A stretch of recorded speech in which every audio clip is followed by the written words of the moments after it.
हाँ दसो हौसला असलम ना है आइसक्रीम पार्क LED में रिपेयरिंग इस तरह काम होता है टूर का काम करी पे अल्लाह ने पता की लगता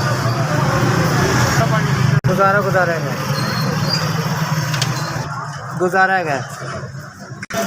उम्र है तो 65 को साल तो पेट किस तरह पालने बच्चे कितने पालने बच्चे 4 इन्नी तब्दील जितनी चाहिए मेहनत करते खाई दी बात अपने मेहनत ना कमा के खा रहे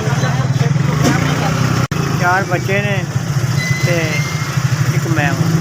10,000 रुपया किराया मकान बेटियां ने एक बेटा है बेटा पढ़ता पे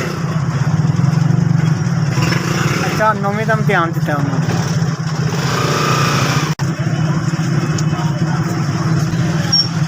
मैं आप काम कर रहा आप भी मजदूरी कर रहे हैं मैं शुरू तो मेहनत कर रहा मेहनत करते खा रहा किसी ने मुताजी नहीं हुई बस अल्लाह की मुताजी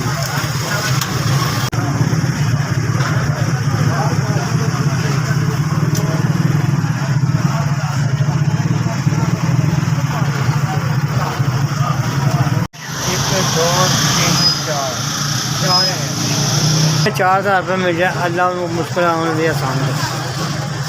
सेहत तंदुरुस्ती अता करें खुशियाँ उम्र दे आमीन जी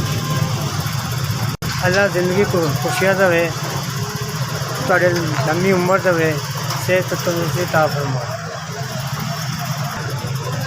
SBS बहुत बहुत मेहरबानी